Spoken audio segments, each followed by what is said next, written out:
Assalamualaikum warahmatullahi wabarakatuh. Waalaikumsalam warahmatullahi wabarakatuh. Bismillahirrahmanirrahim. Alhamdulillahi rabbil alamin. Wal 'aqibatu lil muttaqin. Wala 'udwana illa 'alal zalimin. Assalatu wassalamu wal barakatu ala sayyidil alamin habibina wa maulana Muhammad sallallahu alaihi wasallam wa ala alihi wa ashabihi wa atba'ihi ajma'in amma ba'd. Hadirin ahli pengajian Cetak Hikmah rahimakumullah, wabil khusus di tempat yang khusus, tempat yang pernah saya kunjungi sebelumnya. Dengan rasa yang sama, rasa senang kita bisa berjumpa kembali, bapak-bapak dan bambu ya, dan bambu dengan majelisnya, iya, majelis taklim, majelis zikir. Mari terlebih dahulu kita kembali ke hati kita bersama-sama. Kita pulang ke dalam diri kita sendiri bahwa kita adalah hamba Allah Subhanahu wa Ta'ala yang harus mulai mawas diri, harus mulai memahami apa tujuan kita diciptakan oleh Allah Subhanahu wa Ta'ala. Maka dengan sifat Rahman dan Rahimnya Allah Subhanahu wa Ta'ala, Allah masih berkenan mengumpulkan kita semua di acara yang baik, yaitu bersama-sama kita bersolawat, bersama-sama kita ngobrol, ya, bersama-sama kita berzikir, sehingga ini menjadi pertanda bahwa Allah memang masih tetap selalu Rabbil Alamin, masih tetap selalu menjaga, mengatur, mengurusi alam semesta, termasuk semesta kecil yang ada pada diri kita, yaitu hati kita sendiri. Maka sesungguhnya semesta yang kecil berupa hati kita adalah semesta yang harus kita perhatikan, karena Allah Subhanahu wa Ta'ala sangat memperhatikan hati kita sebelum memperhatikan zahir jasad kita. Maka mari kita bersama-sama renungkan kembali betapa agungnya nikmat Allah yang sampai kepada kita. Allah masih perpanjang umur kita, Allah masih memilih kita untuk mengibah. Alhamdulillah. Salawat, salam, dan barokah mari kita doakan semoga tercurah dan terlimpah selalu atas baginda kita, pemimpin para kekasih Allah, Nabiullah Muhammad sallallahu alaihi wasallam, yang beliau mencapai tingkat menjadi kekasih Allah karena kesadarannya yang mutlak dalam hati beliau dan cintanya yang sehingga dipilih menjadi rahmatan lil alamin. Jadi kalau menjadi kekasih Allah, hal pertamanya itu mengejawantahkan makna rahmat, makna kasih sayang Allah Subhanahu wa Ta'ala. Juga terlihat pula kepada keluarga beliau, para sahabat serta seluruh pengikutnya hingga hari kiamat. Mudah-mudahan kita tetap bisa mengubah ya, di dunia akhirat kita tetap dikumpulkan dengan orang-orang yang baik dan senantiasa kita bisa saling tolong menolong dalam kebaikan dan takwa. Allahumma amin ya rabbal alamin. Pada kesempatan malam hari ini tidak panjang, tidak lebar, hanya sedikit yang ingin saya sampaikan menuju kopinya mulai dingin.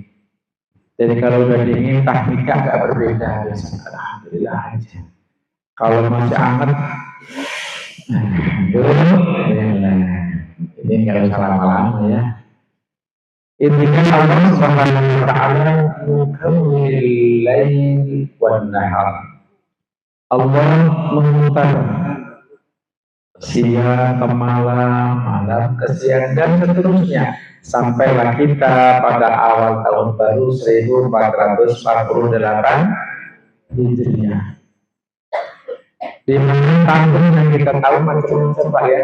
Ada tahun Masehi, ada tahun Hijriah, ada tahun Cina ya, ada tahun Jawa Aboge ya, ada tahun Saka, itu macam-macam. Dan tahun ini tidak ada agamanya Pak. Makanya tahun Masehi ini bukan tahun Kristen namanya, tapi tahun penanggalannya yang awalnya itu berbeda dengan Hijriah. Bukan penanggalan yang saya bahas seperti makna Hijriah. Kita masih di awal tahun, kita masih ingat bahwa penanggalan Islam yang diusung dan ditetapkan oleh Khalifah yang kedua Umar bin Khattab adalah diawali dari hijrah Nabi Sallallahu Alaihi Wasallam ke kota Madinah, dari Mekah ke Madinah. Beliau sampai ke Madinah pada bulan Rabiul Awal, tetapi penanggalannya tetap diawali dari Muharram. Kenapa Nabi kok tidak pindah ke Madinah? Padahal Mekah Al-Mukarramah itu ada Ka'bah, ya. Ketika Allah Subhanahu wa taala menitahkan Nabi Adam alaihissalam untuk membangun Ka'bah, begitu pula nabi-nabi setelahnya, Nabi Ibrahim alaihissalam untuk memperbaiki Ka'bah. Kok yang dipilih oleh Allah Nabi diperintahkan untuk hijrah ke Madinah, bukan tetap tinggal di Mekah? Ternyata tujuannya adalah untuk yang pertama, wa ma arsalnaka illa rahmatan lil alamin. Tujuan utamanya agar rahmat Allah berupa agama Islam bisa menyebar ke seluruh penjuru dunia.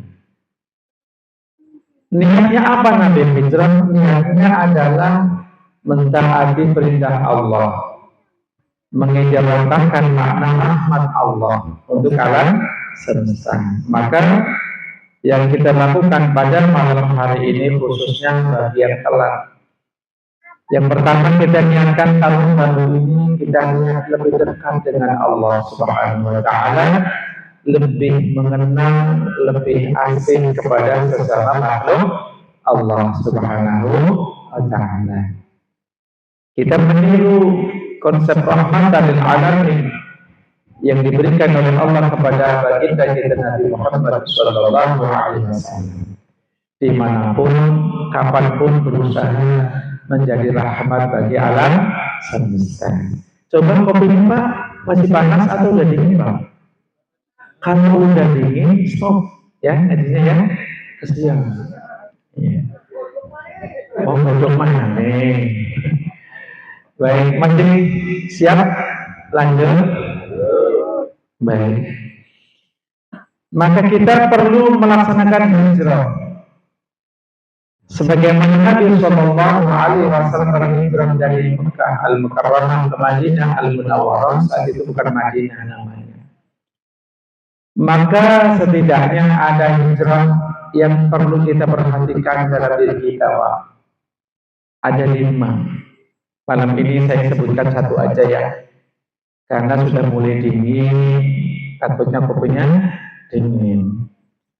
Yang pertama adalah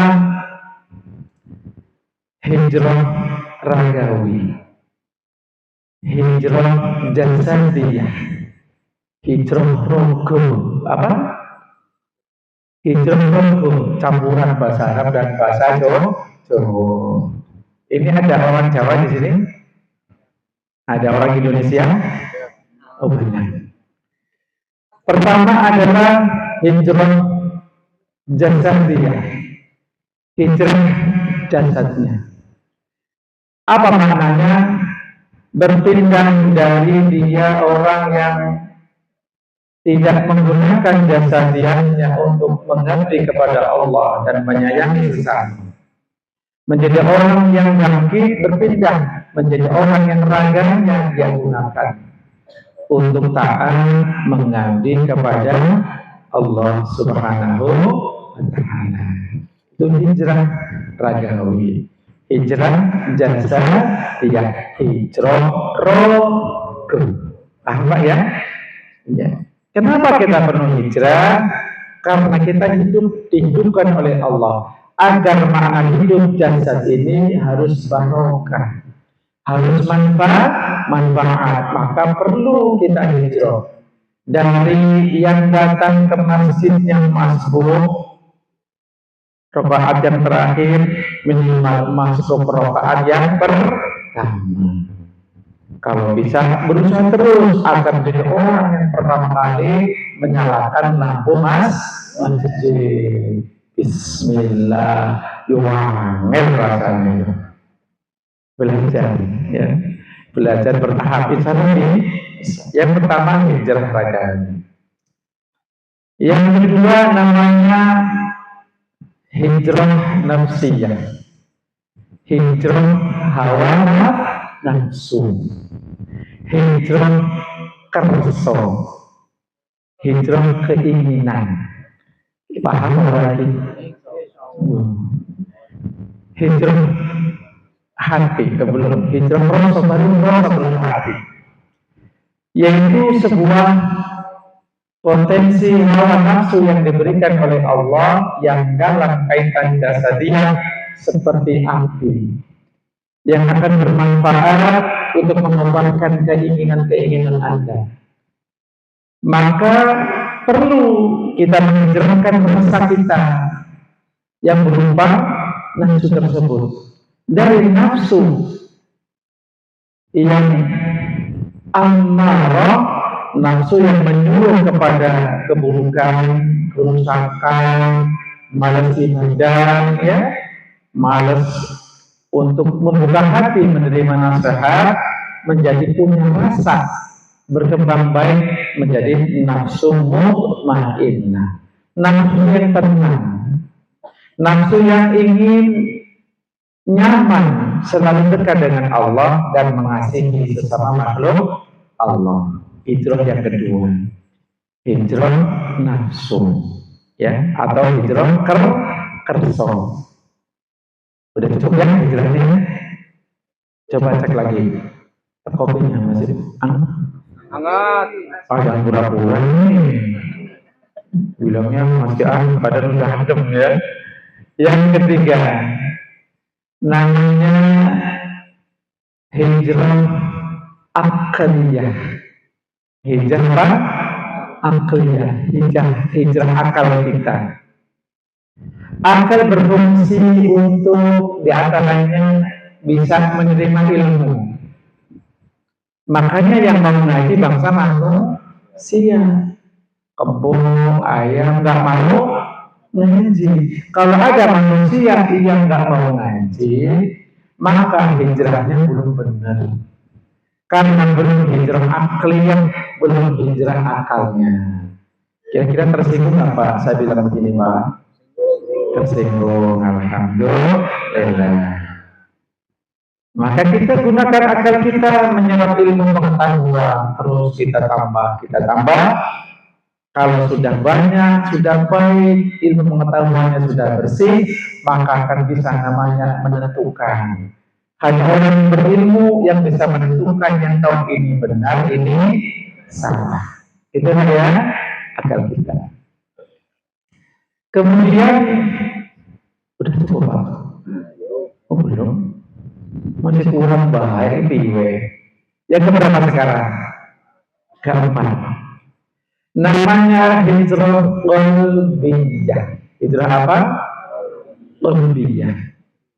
Kalau tadi yang nomor 2 hijrah nafsiyah, hijrah keinginan kita, nafsu kita, dorongan kita. Maka hijrah yang keempat hijrah qalbiyah.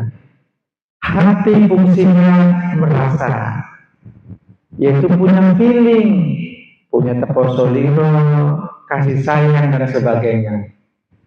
Maka hijrah qalbiyah adalah kita berupaya memperbaiki hati kita dan tidak eling, tidak menyadari tujuan rasa hidup ini, menjadi orang yang eling, bisa merasakan fungsi tujuan hikmah kita hidup. Bukan hidup untuk makan saja. Nah, ini berkah apa ya Pak ya? Ini kode ya berarti. Ini yang kelima berarti besok Pak. Maka qalbin taqiyun, ya, hati yang takwa kepada Allah adalah target Al-Quran. Agar Anda pindah dari hati yang keras, hati yang tidak sayang, yang tidak punya feel positif dengan makhluk Allah, menjadi hati yang hijrah, menjadi hati yang takwa dan rahimah, hati yang sayang kepada sesama makhluk Allah Subhanahu wa Ta'ala. Hijrah apa namanya? Roso. Hati apa namanya? Roso, rasa kita. Ya, kalau akal hijrah akliyah, hijrah cipto. Apa? Nah, jadi depan itu rogo, terus kerso, terus cipto, terus roso. Apa? Ini beda kabel loh Pak. Iya, iya. Tuh, hati kita perlu hijrah. Dan yang terakhir, hijrah ruhiyah. Hijrah ruhani kita. Ruh kita pun harus hijrah dari ruh yang asfala sabilin, ruh yang di bawah, karena ruh yang masih mengikuti hawa nafsu, menjadi ruh yang suci, yang ruh tahirah, yang suci. Maka disebut sebagai hijrah ruhiyah. Dengan apa? Dengan mendekatkan diri kepada Allah Subhanahu wa Ta'ala, menyadari prinsip-prinsip kehidupan dan kematian. Itu namanya hijrah ruhiyah. Apa? Hijrah apa jenenge? Roh ya, hijrah roh. Jadi pertama hijrah apa tadi pertama? Rogo, lanjut kerso, terus cipto, terus roso, terus sumo. Paham ya? Ya, wis dicatat dewe. Jadi kalau kita ingin tahu apa makna hijrah sekarang, mari kita perhatikan 5 dasar kesempurnaan kita, bekal dari Allah berupa 5 perkara tadi. Mari kita perbaiki selama menikmati kopi yang sudah dingin. Saya mohon maaf barangkali yang saya sampaikan banyak kekeliruan, ada yang tersinggung. Selama tersinggung, terima kasih atas perhatiannya. Wallahul muwaffiq ila aqwamit thoriq. Wassalamualaikum warahmatullahi wabarakatuh.